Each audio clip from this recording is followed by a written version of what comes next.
All right. In this video, I want to talk about identifying toxic people. Now,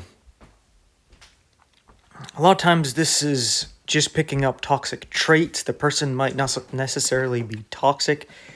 They just have some toxic traits that need to be worked on, because we all have some flaws and imperfections and character defects, right? But when somebody is consistent with these things and they justify doing these things and they blame others for the things that they say and do, and they double down on this stuff, then it's definitely a toxic person, right? I think we can all agree to that. And how to identify such things is to actually be sometimes just open and honest, right? For example, I'm pretty open and honest in these videos that I make. And some people think I give out a little bit too much information about myself and what have you, right? And then people are going to use that against you. And people will use it to either manipulate you or to harm you or to mock and scoff you.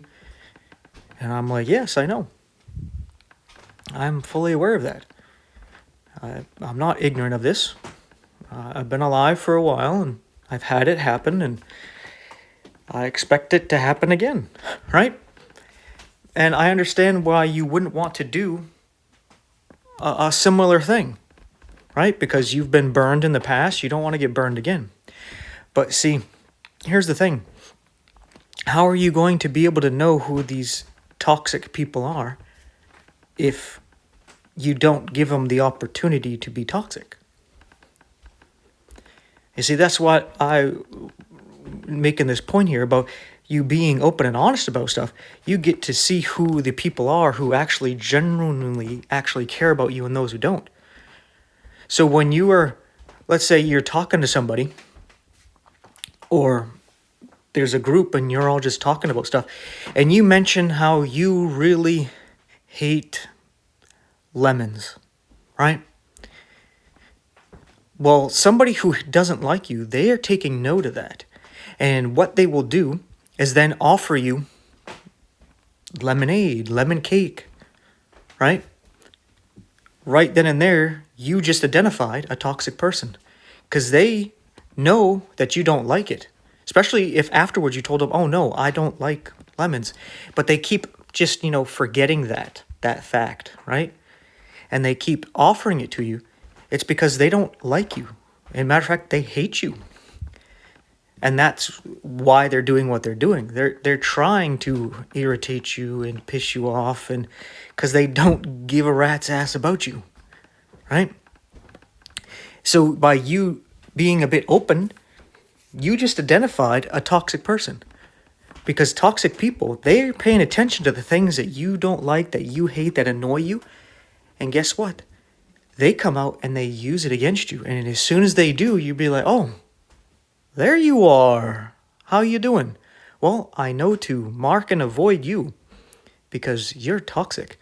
I'm not going to sit here and argue with you about it, try to prove to you that you're toxic or to prove to anybody else that you're toxic. I know that you are. I'm going to stay away from you, right? So don't worry about, people using things against you. Expect it to happen, right? And don't get offended by it. Don't get upset about it. Be like, okay, I knew this was going to happen. I'm not going to sit here and live closed off and hide and not be open and clear and honest about myself just because I'm worried about people using it against me.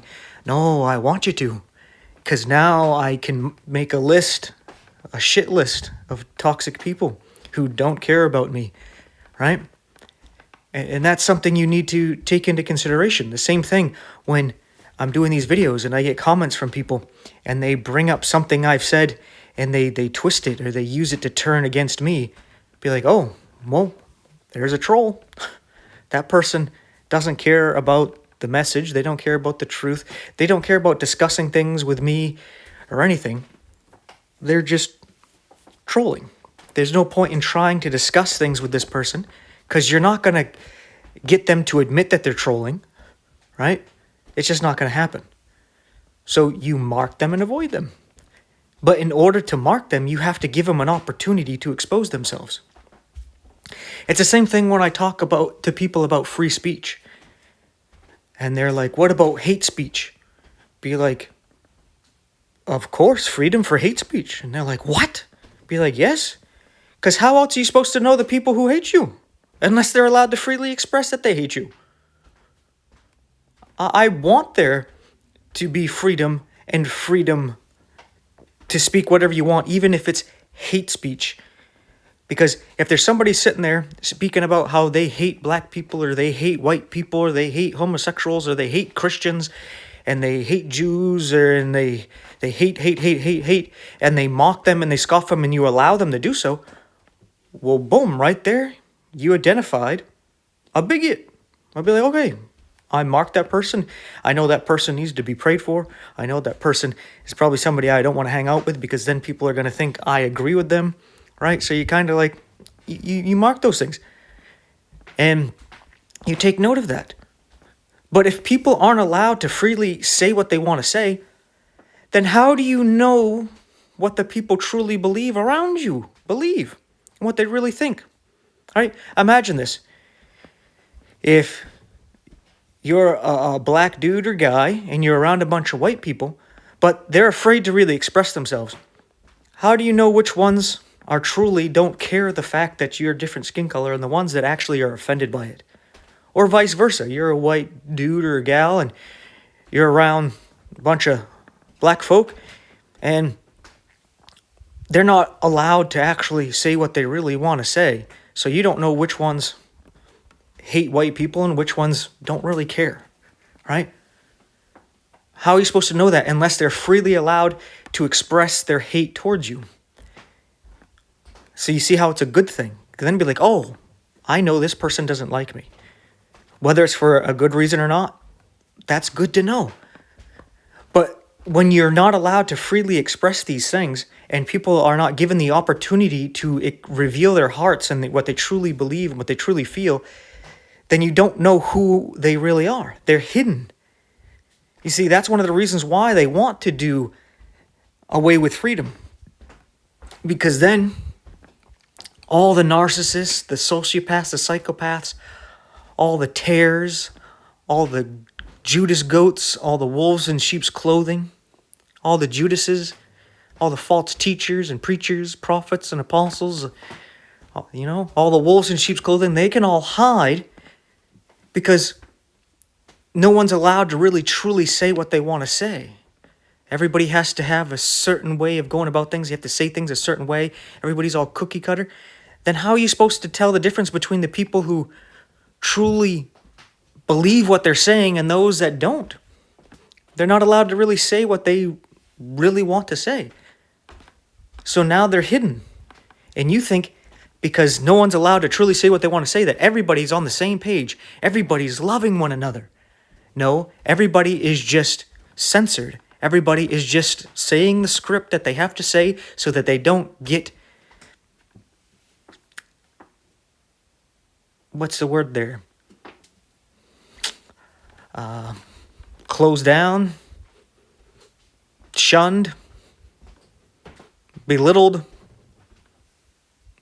I can't think of the word. Man, ostracized, I guess. All right, they don't want to be targeted and have the society focus on them. So this is a perfect way to hide. Because now everybody thinks, oh, we're all on the same page. No.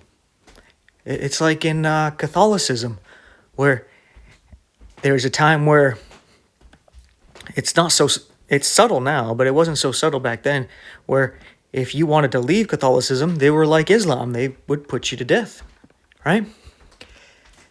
So in that case, if you're Catholic and you really believe in Catholicism, and everybody around you is doing the Catholic thing, you think they're all Catholics. But you don't know if the people around you are just too scared to leave Catholicism because they don't want to be imprisoned and have all their stuff stolen from them, or be tortured and put to death. So you got a bunch of people there that, far as you know, they're atheists, they're Satanists, they're Luciferians, they're Freemasons, they're actual Christians. They're just too afraid to really express themselves because your group would kill them. But in your mind, you're just everything's all, cupcakes and rainbows. And since they're not allowed to really express themselves, you think everybody is just like you. You're not allowing the people to identify themselves on who they really are. That's why freedom is necessary, and the opportunity for people to reveal their hearts and their toxicity has to be revealed. Right? So, yeah, maybe I'm a little open. But maybe you should be too if you want to identify the people around you, whether they're family, their friends, their schoolmates, co-workers, people in your social circle. You want to see the ones who really care about you. Well, when you put something out there about something you don't really like or something you really do like, the people remember those things.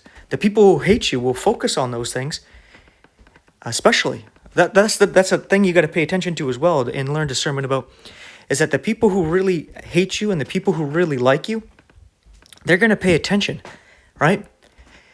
And the thing is that the people who really like you, they're genuine, but it's hard to tell because they're going to remember the things you hate and try to avoid those things because they actually care about you. And the things that you do like, they may bring that stuff up and, bring that to you if they have the opportunity to do so, because that person actually does care.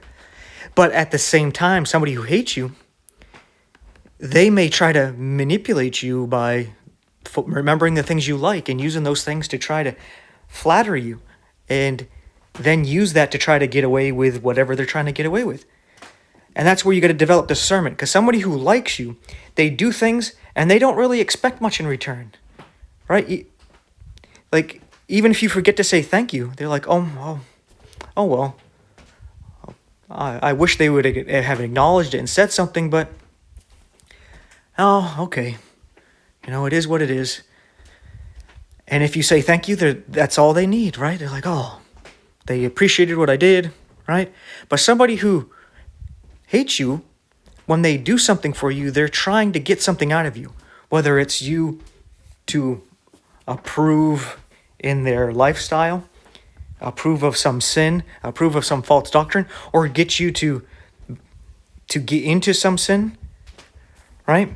And if you forget to say thank you and it's some kind of appreciation for what they've done, they are upset because they don't truly like you. They didn't do it for you. They did it for themselves. They're doing it to get something out of you.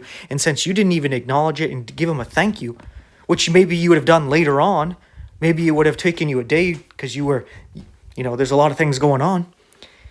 Since you didn't do it right then and there, now they're plotting your downfall, right? Because they never really liked you. They weren't doing it because they liked you. They were only avoiding the things that you didn't like because they were trying to manipulate you. But eventually, the people who don't like you will reveal themselves because they remember the things you don't like and they will use it to try to poke you and irritate you with it. These people who do this, they don't care about you. I don't care if they're family, they're friends, they're people in your social circle. If there's people who focus on the things you hate and they use it to push your buttons and to irritate you, people who truly care about you and love you don't do that. That's something toxic people do because they don't like you. Because they're trying to manipulate you. Right? And again, allowing the opportunity for toxic people to be toxic is how you realize who they are. But also keep in mind, sometimes people will say and do toxic things because we're in a toxic world. Right? It's when you confront people about these things and they just dismiss it and they act like you're the problem. Like, let's go back to the lemon thing. Be like, I told you I don't like lemons, and you keep offering me like lemon cake and lemonade and lemon soda and lemon candy. Why do you keep doing it? Oh, I just keep forgetting. Well, you forget like every day. That's kind of strange. Do you have like dementia or Alzheimer's? What's going on? I mean, we've done this. I mean, I must have told you 10 times in the last month. Well, why doesn't it stick? It's almost as if you don't care about me. You don't listen to me. Like something's off there. Oh, no, making some kind of excuse. They don't say, you know what, I'm sorry. Right? Or they'll be like, well, fine, I won't offer you anything ever again. Be like, well, good. Now I won't have to worry about this at all. I expect you to actually back up your word and not do that. Right? See, the toxic people, they try to make it sound as though you're the bad guy. When they're trying to irritate you and you call them out, you're the bad guy for doing it. Then you know this is a toxic person. Because if somebody does something toxic like that and you call them out on it, like, why are you doing this? Sometimes they'll think about it and be like, why am I doing it? I don't know, I was just mad. I was mad at you, and now that I think about it, there wasn't a real good reason to be mad at you. And I just did it to irritate you. Or I thought it would be funny. And then you're like, well, I hope you got your laugh, but I didn't think it was funny. Like it kind of, like I don't trust you now. It comes across as if you hate me. So, yeah, we're not gonna be close like that. And those kind of people, they'll be like, okay, and they'll try to work things out. But the toxic person, like I said, they double down. No, you're the problem. Well, what did I do? You called me out for trying to irritate you. That's what you did, right? So it's those little things, and it's better to find out who these toxic people are with these little things than to find out when you actually put your trust in them, and then they stab you in the back and right in the heart and really do something super damaging to you, right? It's better to deal with these little things than to deal with something bigger. So it's good to be open, right? Because these people, they can't help but identify themselves. You know? Kind of like where they say stupid is what stupid does. Well, toxic is what toxic does. They can't help it. So with all that being said, I think you get the point. At least I hope so by now. So thank you for watching the video all the way through. I hope you think about these things. Because part of what I want to do is discern. Right? And properly discern. And I want to discern true God-fearing people who are genuine and kind-hearted, but they're not perfect, but they want to be good, from the people who are actors and pretenders, who are tares or are goats, pretending to be Christians, trying to get you to think that they're good people when they're not.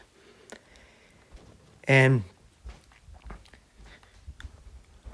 this is one of those ways you can discern these things, to see what kind of person they really are, right? Because that's one of the telltale signs of a Christian, is the willingness to be able to look in the mirror, to admit you're wrong, to admit that you don't deserve heaven, you're not a good person, and you deserve hell because you're a sinner. Well, these other people may say that, but when it comes down to it, they'll do everything they can to justify anything wrong they've ever done, right? Which shows they're just saying what they're hearing everybody else say, but their words are inconsistent. That's the thing you got to pay attention to as well. I'm sorry that I'm going on here, but this is the discernment. The discernment isn't necessarily telling the difference between right and wrong, but it's difference between telling right and almost right, where that's almost an R, but it's missing something, right? It's a P. It's missing that little thing that comes down to let you know that it's an R, right? It's almost there, but it's not there. So this is not accepted as right. It's wrong because you don't spell right with a P. What are you talking about? What are you doing? But you see, somebody who's toxic, they're going to try to say, well, yeah, you can. You can spell right with a P. This is how you do it. And then they'll sit there and they'll argue for 3 hours about that. All right? Don't roll around in the mud with these kind of people. They're deranged. They just need constant attention. Energy vampires. Right? Don't give them the time of day. Expose these people. Like Paul said, mark them. Like I just did. I put an X on him. We'll put an X on this. Mark and avoid them. Right? And this does two things. It exposes these people, and it gets the ones who were following them, thinking that these are good, godly people, to separate from them and hopefully mature so that they don't get thrown into the same boat as they are. Right? Because if you enable these other people thinking, well, they're just babes in Christ or they're immature, well, they're not going to grow up if you keep treating them like babies and being immature. You got to start pushing them and encouraging them to be an adult, to grow up. And sometimes, all you got to do is give a little nudge to somebody, but other people you got to give a little shove. And then some of them you got to give them a real swift kick in the ass. Right? So you can start with a little like, hey, hey, hey, and then with a little elbow poke, hey, then with a little push, then with like a hey, a good shove. Like, come on, get going. Get up. And then it's just a swift kick in the ass. And then if they're still going to go the other way, be like, all right, well, mark and avoid. All right? Tried going about it nice. Tried to give you some tough love. You wanted to play victim. All right, we'll go play victim over there. Right? I'm such a bad, mean person that won't put up with your stuff. All right, well then we won't have fellowship. We won't be together like that. But anyway, with all that being said, thank you so much for watching. I appreciate your time. If you like this content, please take a moment to pray to our Heavenly Father that the message gets out to those who need it, and that He would be here with us as born-again believers and watch over us and provide for us and protect us until He comes and gets us, which looks like it's real soon. I've been encouraged by a lot of the news I've been hearing about around the world, unfortunately not in America, of people converting to Christianity. And it's pretty exciting. God's given them a chance, like He's done with America. He's given us the word, and a good chunk of us reject it and just pretend to be Christian. So He's going out to others who would appreciate the word of God and appreciate Jesus Christ and salvation and want to give up the world instead of embracing it. So, praise God for that. And to wrap this up, I would like to say, don't forget to do what Isaiah said and find the book of the Lord and read it, and do what Paul said, to study it, to show yourself approved unto God, rightly dividing the word of truth, and to do what John said, and to keep the word, protect it, so that God will keep you and protect you from the temptation that's going to come upon this world shortly. And then Jesus will never be able to tell you, you do err not knowing the scriptures. And with all that being said, thank you so much for watching. Take care. I'll see you in the next one. And if you want to support this channel, please like, subscribe, hit the bell icon, hit the heart, share the video, share the channel, interact in the comment section. That would be awesome of you. And if you're able to, and you want to help out some more, there's 4 ways you can donate to the ministry in the info description box if you so choose. Later.